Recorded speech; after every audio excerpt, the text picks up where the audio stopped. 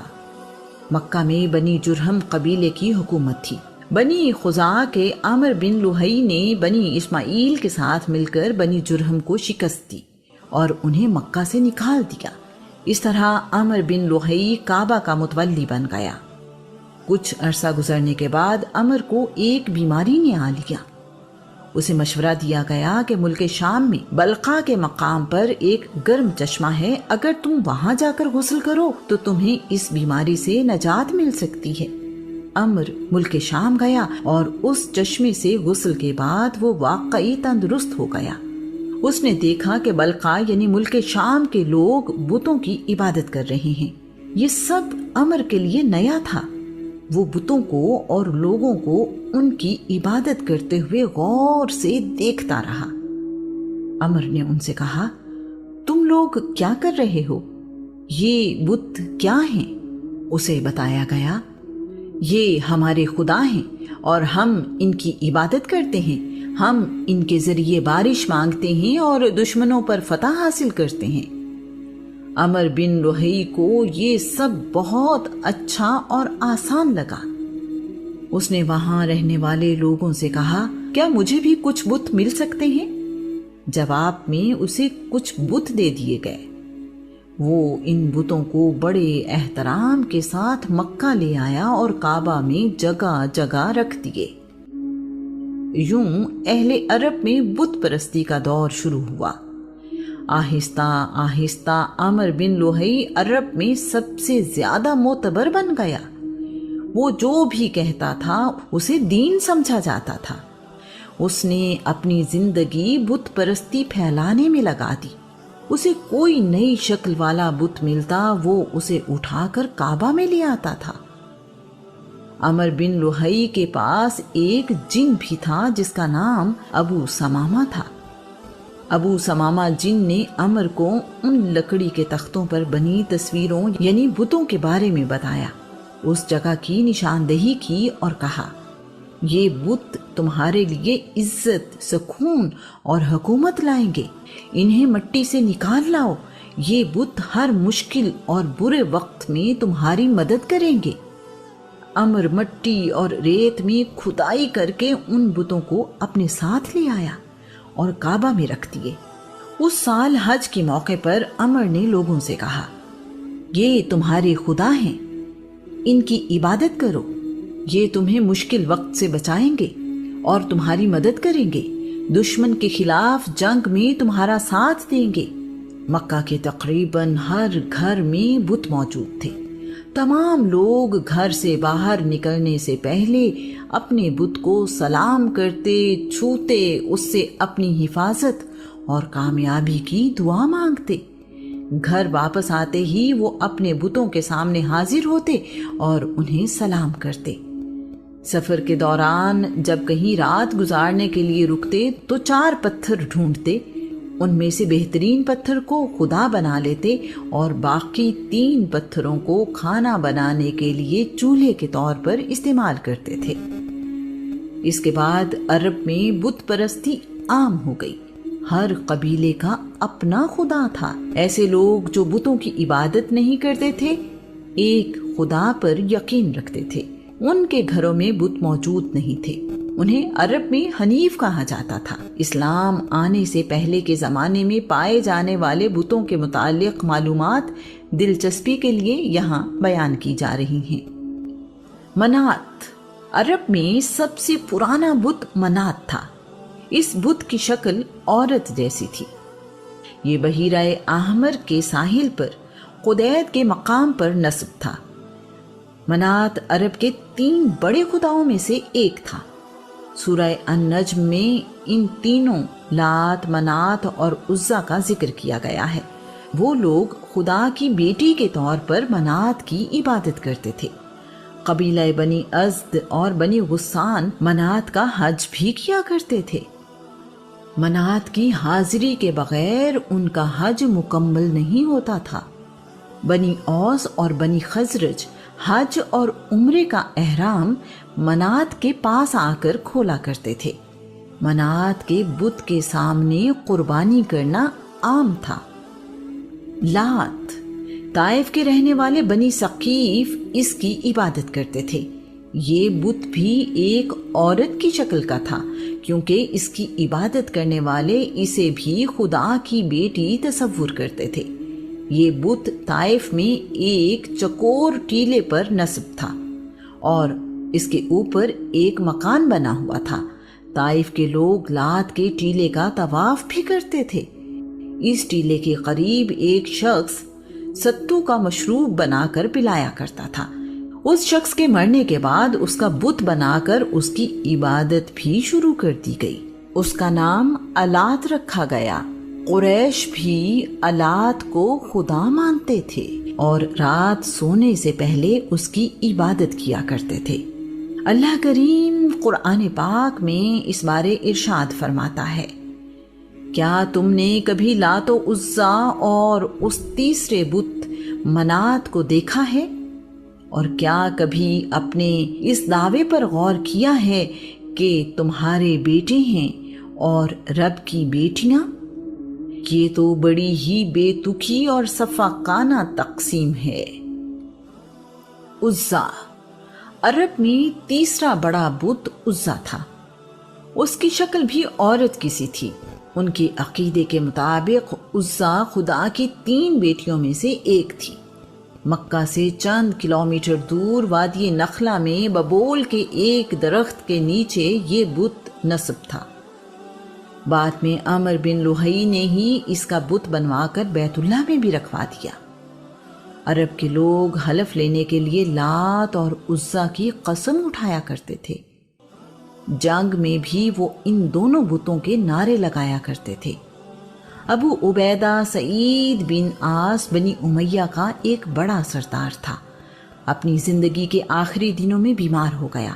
ابو عبیدہ کے روب کا اندازہ اس بات سے لگایا جا سکتا ہے کہ جس رنگ کی پگڑی ابو عبیدہ پہنتا تھا، مکہ میں کوئی اور اس رنگ کی پگڑی نہیں پہن سکتا تھا۔ قرآن مجید میں عزا کے بارے میں آیات نازل ہوئیں تو وہ غصے میں تھا اور پریشان بھی۔ ابو لہب اس کی عیادت کرنے گیا تو ابو عبیدہ رو رہا تھا۔ ابو لہب نے پوچھا، قریش کے سردار کو کس بات نے رلا دیا ہے؟ کیا موت کا ڈر ہے؟ ابو عبیدہ نے کہا، نہیں، ایسا نہیں ہے۔ مجھے ڈر ہے کہ میرے مرنے کے بعد عزا کی عبادت نہیں کی جائے گی۔ ابو لہب کہنے لگا، خدا کی قسم، لوگ عزا کی عبادت تمہاری وجہ سے نہیں کرتے۔ تمہارے مرنے کے بعد بھی عزا کی عبادت جاری رہے گی۔ تم اس بات کی فکر نہ کرو۔ ابو عبیدہ نے ابو لہب کا جواب سنا تو خوشی سے مسکرانے لگا اور بولا، مجھے سکون ہے کہ میرے بعد عزا پر جان نثار کرنے والا اور اس کا خیال رکھنے والا موجود ہے۔ عزا کے بت کے آس پاس بہت سارے درخت تھے۔ رسول اللہ نے فتح مکہ کے بعد خالد بن ولید کو ان درختوں کو کاٹنے کا حکم دیا۔ 3 درخت کاٹنے کے بعد ایک بد شکل عورت نظر آئی جو اپنے خدا ہونے کا دعویٰ کر رہی تھی۔ خالد نے اسے توبہ کرنے کے لیے کہا، لیکن وہ اپنے دعوے پر قائم رہی۔ خالد نے رسول اللہ کی ہدایت پر اس عورت کو قتل کر دیا۔ ہبل، قریش کے سب سے بڑے دیوتا کا نام ہبل تھا۔ عرب فال نکالنے کے لیے اسی بت کے پاس جایا کرتے تھے۔ ہبل کو نصب کرنے والے کا نام خزیمہ بن مدرکہ تھا، اس لیے اس بت کو ہبل خزیمہ بھی کہا جاتا تھا۔ ایک روایت کے مطابق اس بت کا اصل نام بال تھا، جو ملک شام کا سب سے بڑا دیوتا تھا۔ بعد میں بال بگڑ کر ہبل بن گیا۔ یہ سرخ پتھر یعنی عقیق سے تراشا گیا انسانی شکل و صورت کا بت تھا۔ اس بت کا دایاں بازو ٹوٹا ہوا تھا، جسے قریش نے سونے سے بنوا کر لگا دیا۔ عرب کوئی بھی اہم کام کرنے سے پہلے ہبل کے سامنے فال نکالا کرتے تھے۔ اس بت کے پاس 7 تیر موجود تھے۔ اگر فعل میں وہ تیر نکلتا جس پر نعم یعنی ہاں لکھا ہوتا تو عرب وہ کام کرتے تھے، اگر وہ تیر نکلتا جس پر لا یعنی نہیں لکھا ہوتا تو اس کام سے رک جاتے تھے۔ ایک تیر پر صریح لکھا ہوا تھا اور دوسرے پر متسق۔ اگر کسی بچے کے باپ کے بارے میں شک ہوتا تو ان دو تیروں سے فعل نکالی جاتی تھی۔ اگر صریح لکھا ہوا تیر فعل میں نکل آتا تو اس کے باپ کی نسبت سے تمام شک دور ہو جاتے۔ متسق لکھے ہوئے تیر کی صورت میں اس کا نسب حرام سمجھا جاتا تھا۔ باقی 3 تیروں کے بارے میں تاریخ خاموش ہے۔ عرب جنگ میں ہبل کی جے کا نعرہ لگایا کرتے تھے کیونکہ یہ ان کے عقیدے کے مطابق قوت اور طاقت کا خدا تھا۔ ود یہ قبیلہ بنی کلب کا بت تھا جو دومت الجندل میں نسب تھا۔ ود اور ود ایک ہی بت کے نام ہیں۔ غزوہ خندق میں مارے جانے والے عمر بن عبد ود کا نام اسی بت کے نام پر رکھا گیا تھا۔ اس بت کے ماننے والے کہتے تھے کہ ہم عورتوں کے محتاج نہیں ہیں کیونکہ ہمارے پاس ود جیسا عظیم خدا ہے۔ خالد بن ولید ود کا بت گرانے گئے تو دیکھا کہ یہ ایک انسان کی شکل کا بت تھا جس کا قد و قامت انسانوں سے بڑا تھا۔ اس نے عرب کے انداز کا لباس پہنا ہوا تھا۔ اس کی کمر کے ساتھ ایک تلوار لٹک رہی تھی اور کندھے پر کمان تھی۔ ایک ہاتھ میں تیر تھا جبکہ دوسرے ہاتھ میں تیر رکھنے والا ترکش جس میں بہت سارے تیر تھے۔ اللہ کریم قرآن پاک میں ارشاد فرماتا ہے، بت پرستوں نے کہا ہے اپنے خداؤں کو نہ چھوڑو اور خاص طور پر ود، سوا، یغوث، یعوق اور نصر کو تو بالکل نہ چھوڑو۔ اصاف اور نائلہ۔ اصاف بت کی شکل ایک انسان جیسی تھی۔ لوگ اس بت کا طواف کرتے تھے۔ اس بت کے سامنے قربانی بھی کی جاتی تھی۔ روایت کے مطابق اصاف ایک انسان تھا اور اس کا تعلق بنی جرہم سے تھا۔ اس کا پورا نام اصاف بن یالا تھا۔ نائلہ ایک عورت تھی اور اس کا پورا نام نائلہ بنت زید تھا۔ نائلہ کا تعلق بھی قبیلہ بنی جرہم سے تھا۔ یہ دونوں یمن کے رہنے والے تھے اور قافلے کے ساتھ حج کرنے کے لیے مکہ آئے۔ دونوں کعبہ میں داخل ہوئے تو وہاں اور کوئی موجود نہیں تھا۔ موقع پا کر انہوں نے کعبہ کے اندر زنا کیا۔ اللہ کریم نے ان دونوں کو نشان عبرت بنا دیا۔ دوسرے لوگ کعبہ کے اندر آئے تو یہ دونوں پتھر کے بن چکے تھے۔ لوگوں نے اٹھا کر انہیں باہر پھینک دیا۔ عمر بن لوہی ان دونوں پتھر کے جسموں کو کچھ عرصے بعد لے آیا اور ان کی عبادت شروع ہو گئی۔ لوگوں نے ان کے بت صفا اور مروہ پہاڑوں پر رکھ دیے۔ عرب میں اس زمانے میں ان بتوں کے علاوہ سوا، یغوث، یعوق، نصر، فلس، سعد، ذوالخلصہ، ذوالشرا، ذوالکفین، یابوب اور بجر کے بتوں کی بھی عبادت کی جاتی تھی۔ بنی کنانہ چاند کی عبادت بھی کرتے تھے۔ قبیلے ایک دوسرے سے خدا بدل بھی لیا کرتے تھے۔ اگر کوئی بت ٹوٹ جاتا تو لوگ کہتے ہائے میرا خدا مر گیا۔ اس زمانے میں صرف بت ہی مقدس نہیں تھے، جانور بھی اس مرتبے پر فائز تھے۔ 10 بچے دینے والی اونٹنی بڑا اونچا مقام رکھتی تھی۔ اس پر کوئی سواری نہیں کرتا تھا اور اس کا دودھ بتوں کے رکھوالے ہی استعمال کر سکتے تھے۔ ایسی اونٹنی جہاں چاہے پھر سکتی تھی اور چارہ کھا سکتی تھی۔ ایسی اونٹنی کو بحیرہ کہا جاتا تھا۔ ایسی اونٹنیاں بھی تھیں جو بتوں کے نام پر آزاد چھوڑ دی جاتی تھیں۔ انہیں صائبہ کہا جاتا تھا۔ ایسے ہی اونٹوں کو صائب کہتے تھے۔ ایسے اونٹ جن کے بچے جوان ہو جاتے انہیں بھی بتوں کے لیے چھوڑ دیا جاتا تھا۔ انہیں حام کہا جاتا تھا۔ بھیڑیں بھی اس نظام میں اپنی عزت پاتی تھیں۔ ایسی بھیڑ جو 7 دفعہ 2 مادہ اور 8ویں مرتبہ نر بچہ دے تو وہ مقدس ہوتی تھی۔ اس کا نام بجیلہ تھا اور اس کا دودھ صرف مرد ہی پی سکتے تھے۔ انوکھی شکل والے درخت بھی اس زمانے میں خدا کا درجہ رکھتے تھے۔ ان حقائق کی موجودگی اور حالات میں اللہ کریم نے رسول اللہ صلی اللہ علیہ وآلہ وسلم کو توحید کا اعلان کرنے کا حکم دیا۔ سینکڑوں خداؤں کی عبادت کرنے والوں کو ایک خدا پر یقین کیسے آتا؟ ان کے لیے بتوں کے علاوہ خدا کی کوئی اور صورت ممکن ہی نہیں تھی۔ انہیں یہ بھی سمجھ نہیں آتی تھی کہ ہر معاملے میں ایک ہی خدا کیسے کام آ سکتا ہے۔ زندگی بھی اسی سے، موت بھی اسی سے، اولاد بھی اسی خدا سے، اور رزق بھی، بارش کے لیے بھی وہی خدا، اور دشمن سے فتح کے لیے بھی اسی خدا سے مدد مانگیں۔ یہ کیسے ممکن ہے؟ ایک خدا اتنے سارے کام اکیلا کیسے کر سکتا ہے؟ یہ انہیں سمجھ نہیں آتی تھی۔ سارے صنم مسمار کر، بس ایک خدا سے پیار کر، رکھ کر نبی کو سامنے، آرائش کردار کر۔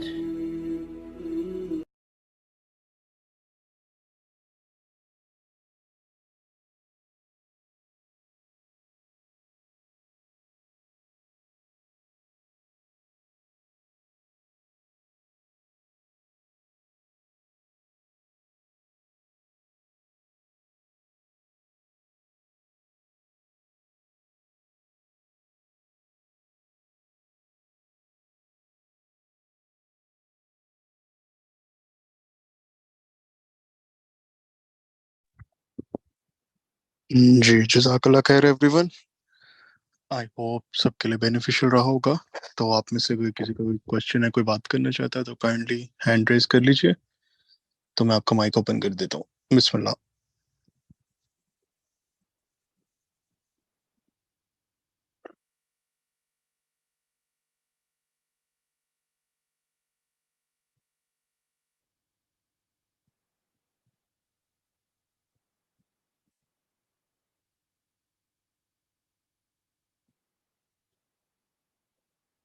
جی سمیہ بات کریں آپ پلیز۔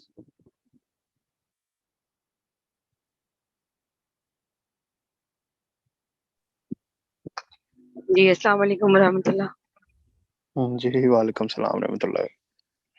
جی ماشاء اللہ بھائی، بہت بہت زیادہ انفارمیٹیو ویڈیو، کیونکہ بتوں کی بات سن کے ہمیشہ دماغ میں یہ بات آتی یہ چیزیں کہاں سے شروع ہوئی۔ تو یہ میں دوبارہ ریکارڈنگ ضرور دیکھوں گی، اور جو کعبہ کی تعمیر کی انفارمیشن ہے اس کو تو نوٹ ڈاؤن کرنے والی انفارمیشن تھی وہ، کہ اس کو ہم اپنے پاس محفوظ رکھیں اور جب کبھی وقت ملے تو ضرور پڑھا کریں۔ تو یہ اتنی ماشاء اللہ سے انفارمیٹیو تھی کہ جب ہمارے بچے سوال کرتے ہیں، اسپیشلی میرا بیٹا، کہ یہ کیوں ہوتا ہے، جیسے حابیل قابیل کی سٹوری انہیں سنائی ہوئی ہے، اور تو وہ بار بار یہی بات پوچھتے ہیں کہ پہلے سب سے پہلے کس نے کی بت کی عبادت جو یہ سب شروع ہو گیا۔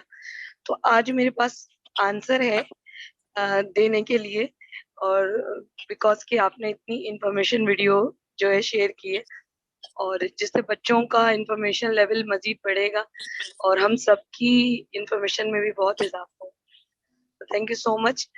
اور ایک چیز میں یہ پوچھنا چاہ رہی تھی پریویس ویڈیو کے حوالے سے، آپ سن رہے؟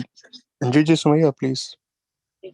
تو میں یہ کہہ رہی تھی کہ ابراہیم علیہ السلام کی جو قسط تھی وہ والی، تو اس میں جو ویڈیوز میں نے بعد میں لنک سے بھی دیکھی ہیں، تو میرا یہ خیال تھا کہ جو قرآن میں، کیونکہ ہم سب سے اتھینٹک قرآن کو لیتے ہیں نا، تو قرآن میں جو ذکر ہے اس بات کا، ایک منٹ چپ ہو جائے گی، تو قرآن میں جو ذکر ہے اس بات کا کہ ان کے والد بت پرست تھے، اور اس طرح سے جو چیز تھی، تو کیا ہم اس بات کو، میں آپ سے یہ ڈسکس کرنا چاہ رہی تھی کہ کیا اس بات کو ہم زیادہ معنوں میں لیں گے جو قرآن میں لکھا ہوا ہے، یا ان کے چچا کا ذکر ہے یہ سوچیں یا جو باقی بکس میں یا ہمیں جو سیرت کی کتابوں میں جو چیز ملتی ہیں ہم اس کو فالو اپ لیں، تو کس بات پہ زیادہ ہم اپنا جھکاؤ رکھیں گے یا کس بات کو زیادہ وہ لیں گے؟ یہ میں جاننا چاہ رہی تھی آپ سے.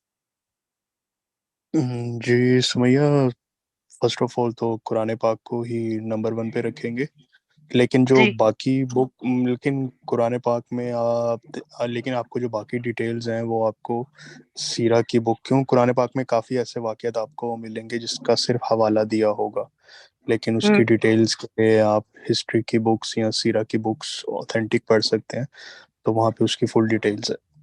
جی باقی جی. اس کا صحیح غلط ہونے کا وہ تو قرآن پاک تو اسے پراپر اوکے دے دیتا ہے. اچھا، میں ایک چیز اور یہاں سوچ رہی تھی کہ اگر ان کے چچا کی بات ہوتی تو اس کو قرآن پاک کیوں ہائی لائٹ کرتا؟ ان کے والد کی بات زیادہ اہمیت کی حامل تھی نا، تو وہ ان کی بات کرتا. اللہ پاک جیسے نبی پاک کو جو بھی وحی کے ذریعے قرآن کے تھرو اللہ بتا رہے ہیں، تو ان کی والد کی بات وہ زیادہ میٹر کرتی یا نہیں؟ تو کہ وہ چچا کا ذکر قرآن میں کر رہے ہیں اللہ پاک.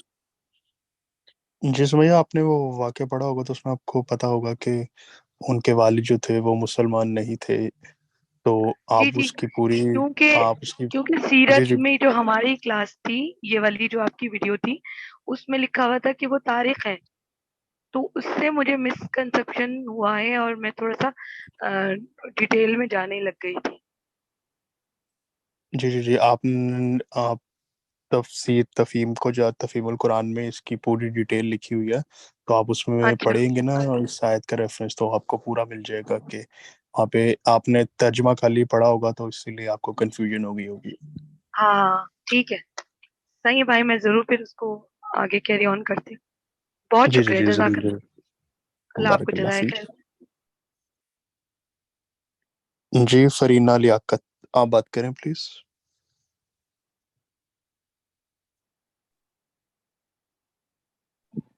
جی السلام علیکم. جی وعلیکم السلام ورحمۃ اللہ. جی پہلی بات تو یہ کہ مطلب ہیڈس آف ٹو یو، بہت اچھی ایفرٹ ہے کہ اس سے بہتر اس وقت ہمیں کوئی اور ایفرٹ نہ مطلب مل نہیں سکتی ہے. تو اللہ تعالیٰ آپ کے کام میں برکت دیں اور ہمیں ہدایت دیں اس کے ذریعے سے. تو دوسری بات یہ کہ نا ایک بات میں آپ کو بس شیئر کرتی چلوں کہ کل پرسوں میں نے بچوں کے ساتھ یہ اپنی سیرہ جو ویڈیوز ہیں وہ شروع کی ہے شیئر کرنی. دا پوائنٹ از میرے بچے میسمرائز تھے. ایک منٹ آپ پلیز، میں تھوڑی دیر میں بات کرتی ہوں، آپ کسی اور سے بات کر لیں پلیز. جی جی جی جی، آپ میں سے اور کوئی بات کرنا چاہتا ہے تو ہینڈ ریز کر لیجیے. تو جو لوگ چینل کا لنک پوچھ رہے تھے تو میں نے ابھی چیٹ میں پنچ کر دیا، تو جہاں ہماری پچھلی تمام 9 ریکارڈنگز پڑی ہوئی ہیں، تو لائن وائز ہوتا ہے ہمارا سلسلہ. تو انشاءاللہ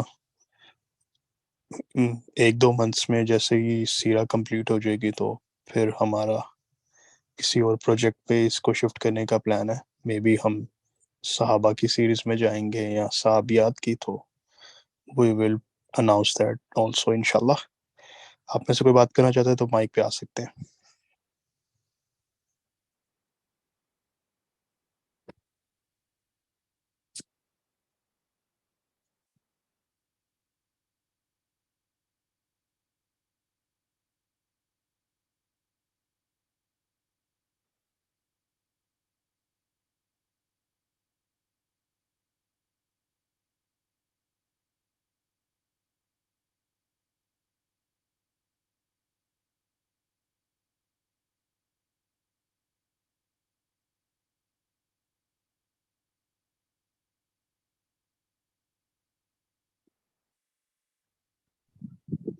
ہاں جی السلام علیکم.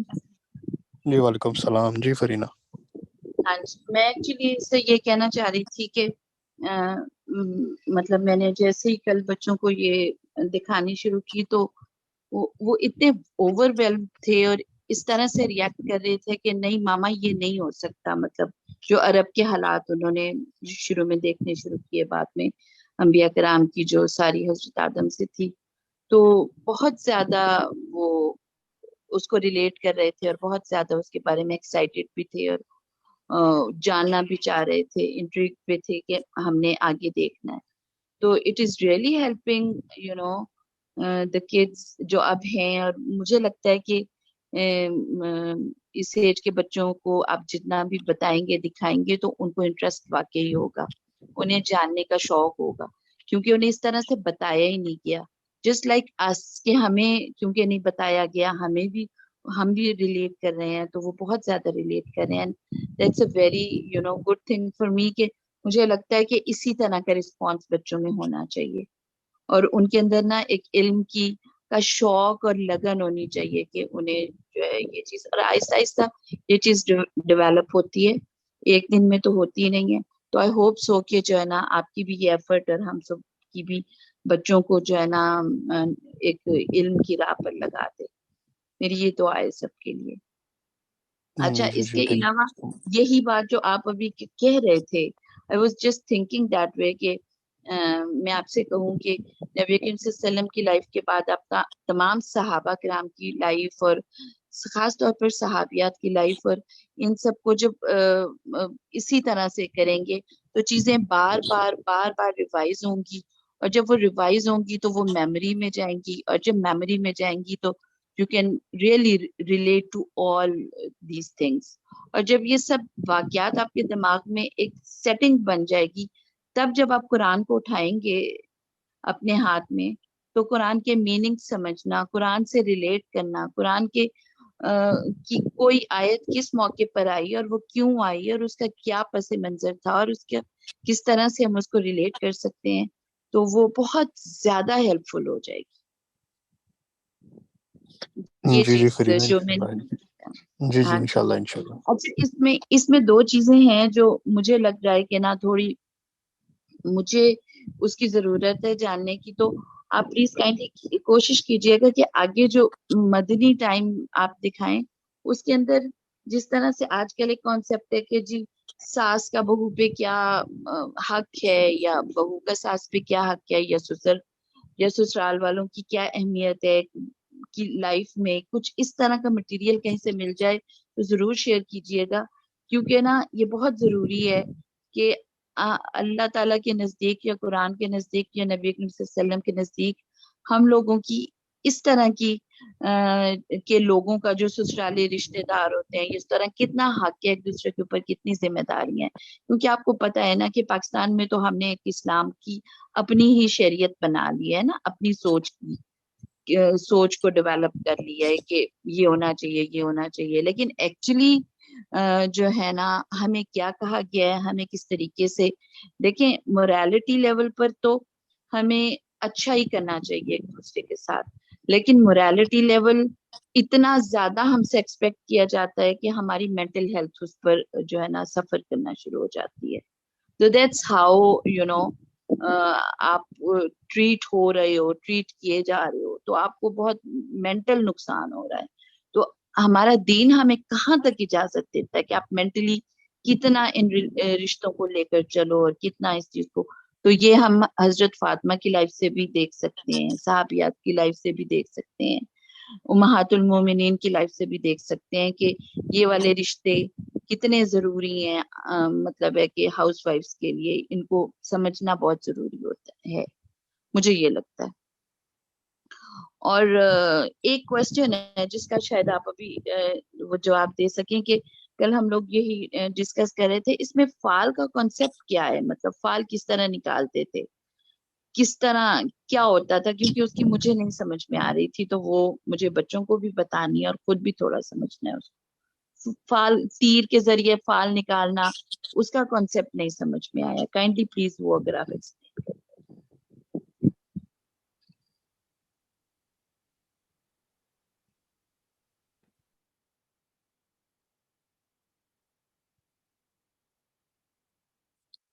جی فرینا جزاک اللہ خیر.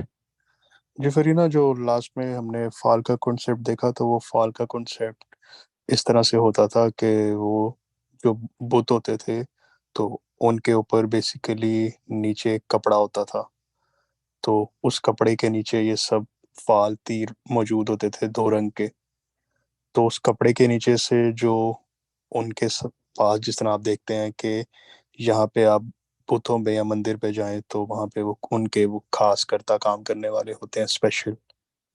اور آج کل بھی جس طرح وہ پامسٹری ہوتی ہے، ہاتھ دکھاتے ہیں تو وہ ایک اسپیشل بیٹھے ہوتے ہیں، تو اسی طرح ہی وہ ایک کپڑے کے ذریعے نیچے ان تیر کو رکھا جاتا تھا. تو جب بھی کوئی ایسے آتے تھے، جس طرح آج کل آپ دیکھتے ہیں کہ وہ پیپر پہ لکھ کے تو اس طرح وہ پرچی اٹھاتے ہیں، اس طرح وہ کپڑے کے نیچے سے اس طرح وہ تیر نکالتے تھے. تو جس رنگ کا تیر نکلتا تھا، جو اس طرح اس ویڈیو میں بھی بتا رہے تھے کہ جو بلیک کلر کا تیر تھا اس سے کیا مشابہت تھی اور یلو والے سے کیا تھی، تو تب اس طرح اس کو استعمال کیا جاتا تھا.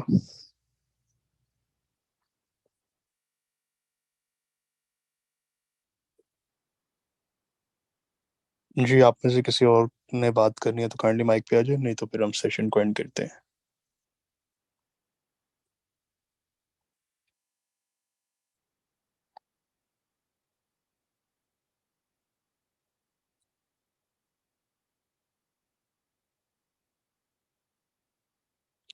جی دیٹس آل فرام ٹوڈے. تو تھینک یو سو مچ آپ سب کا اگین. تو ٹل دین، السلام علیکم رحمۃ اللہ وبرکاتہ.